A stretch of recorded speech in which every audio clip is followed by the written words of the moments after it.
All right. So we have chosen the first topic of this course. So is there a Middle East? Is there a Middle East? Where is the Middle East? Mm. And all the readings for the first topic address in one way or another the location of the Middle East, both in our cultural, mental, and geographical maps. How it's developed, by who, etc. Who located it there, why is it located where it is, and how do these different levels of mapping interact with each other. One approach to this is, of course, the most obvious one, maybe, the geographical definition of the Middle East, and then which is that is discussed in the article of Maps and Regions by Michael E. Bonin. So it's called Where's the Geographer's Middle East, which is obviously very straightforward, and it's very very concerned with maps. Yeah. But a map can also, of course, be understood in different ways. Exactly. But here it's a stronger focus on mapping. Cartography. A lot of that. But what he does discuss, though, in this is this whole concept of how regions are formed. It's not really a geographical concept, it's formed from other things. A lot of the time they come from continents, or they have to do with a continent or climate, etc.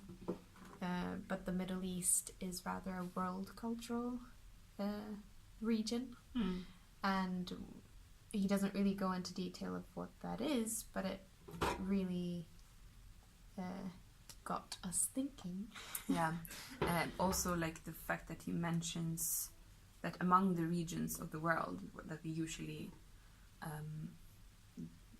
use to categorize the different parts of the world, the Middle East is maybe the least obvious one, because it is not a continent. It doesn't have clear geographical boundaries, and maybe this is why the discussion on where it begins and ends has been so lengthy and still are not really decided it's on. It's developed so much. It gives examples of that as well, where it takes, like, at different points in time from different world powers, it's developed. Like, what is the Middle East? What's included? What are the factors for defining it?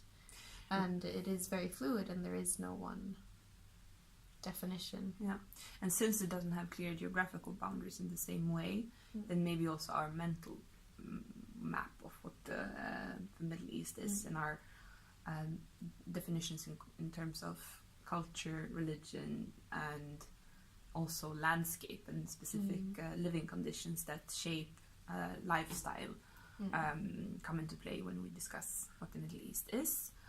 So apart from these cultural and religious definitions, another aspect discussed by Bonin is the climate aspect. So like the arid landscape, the desert, and because the desert is very tightly linked to the Middle East in our imagination or of the Middle East. It's like the dry land. Yeah, exactly.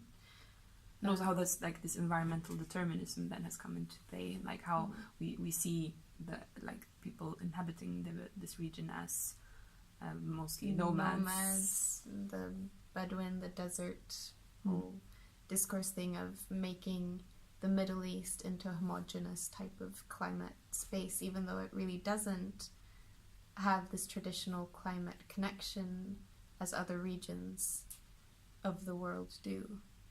So it is actually very diverse, but yet our image, or the Western image of it, isn't.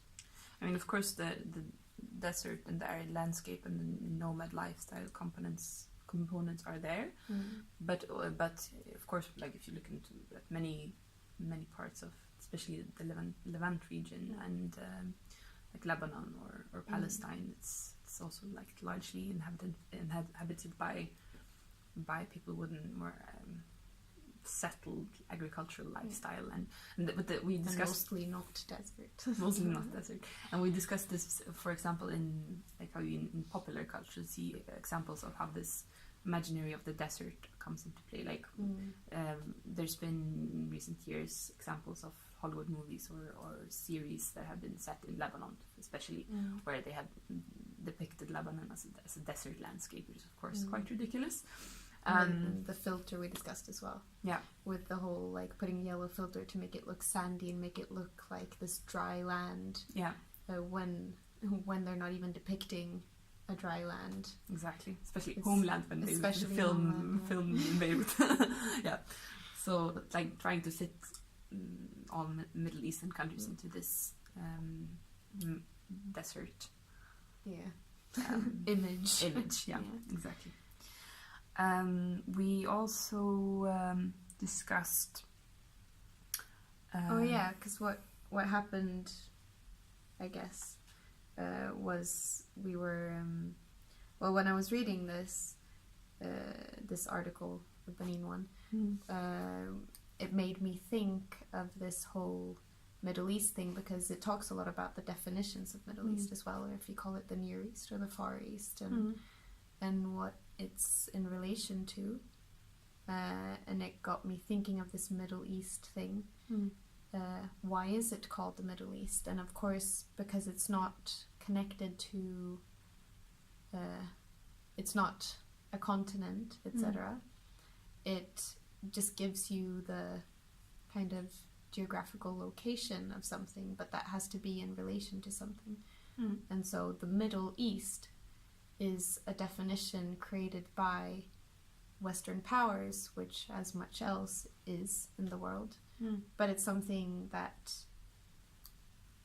wasn't accepted or even thought of course, as the Middle East. Because I think, any country, any civilization, or any people would see themselves as the center of the world. Exactly. And the same goes for the Middle East, of course, and any other. But it's just about who has the power to define it. So I think it's not necessarily that Europeans are more prone than anyone else to seeing themselves as the center of the world. We all do. But there's an interesting point to say that now that's kind of, so this image that Europe or the West has portrayed has been the accepted one. Because of geopolitical power relations. So geopolitical power relations have influenced our perception of it. So now the definition, like the Middle East is actually called the Middle East, and even in all the languages, even in the Middle East, in Persian and in Arabic, and it's literally the Middle East. And it got me thinking of all the languages and like all the languages I know, and then with Russian as well. Yeah, but I think it's also important to stress this, that there's no, also to avoid essentialism in a way, there's no specific, maybe no, or at least it's not as simple as to say that there's a specific European thing in like simplifying other civilizations and other cultures, or like defining them in relationship to yourself.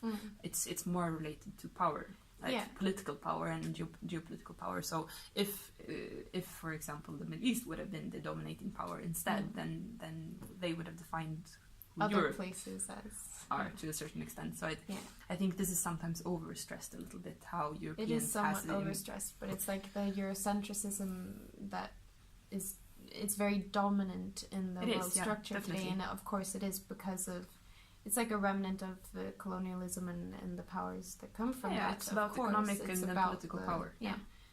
But it's very interesting with other powers, other world powers. There are many different ones. For example, in this Russia example, where it's also called the Middle East, for example.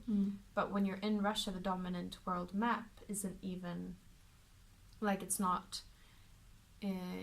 centered around Europe. It's not the world map we have. It's with Russia in the center, which is quite natural and occurs in many countries. And but the it's US, not, you would have North America in the center. Exactly. So, but if you place Russia in the center, then the Middle East isn't actually the Middle East geographically anymore. Yet it's still called that, and the reason why it's called that has to do with geopolitical power struggles. And also, we talked about before that if you Google like world map on Google, you will get the European version of the world map, so it's still the predominant one. But we were also discussing like and the fact that like this, even things like north and south, for example, cannot be taken for granted, and it's not something like we're living on a round globe floating around in space, so there's nothing so it's actually been decided at some point. Like things that we take very, very much for granted, like the north is this way and the south is this way. It's also cultural constructions, and it's based on like someone has decided that it should be this way, and it is not something given. And we were talking about this fact that in the region that we're discussing, like the Arab, like the Middle East, for a long time the East was the equivalent of today's North. Like you would always face East, not the North, because of, like that's where Mecca is, and like that's where the sun rises, etc. And you can see traces of this even in the language, like in many Arabic dialects. You would call left shmal, like shamal, like the north. So like the north is to your left, and Yemen comes from yamin, so like Yemen would be to your right, like al yamin. So like that, it shows that the way we shape our world map and like how it's been constructed in a certain way that doesn't necessarily coincide, like they don't necessarily agree, but it's not an objective fact. Exactly. It's been constructed, and it's part of our mental map. Yeah, but now we do take that very much for granted, how the world map looks. Yeah. Yes. So and also like we asked ourselves a little bit like if we accept this, that the map and how it's organized is not something given, and it could also possibly change in the future. We were discussing that with the whole because the map has been constructed with this geopolitical power structure in mind, then this Eurocentrism, or the West being in the center, with the world powers and the geopolitical situations shifting, have we landed on like a set world map? Have we established what the world map is yet? Or is it actually, will it move along with political structures and world power? Yeah, so if economic power, for example, which is very, of course, tightly linked to political power, will shift towards East Asia, for example, if we were discussing during some of the lectures that in China you would refer to the Middle East as the Middle East, you would refer to it as West Asia. Yeah. So if the power dominance of the world shifts even more towards East Asia and China, then will the definitions change? Will the map change? Like how will it be defined? And largely the power to define really lies within the economical and political dominance of the time. Yeah. So that's an interesting question. We'll see what happens in the future. Okay.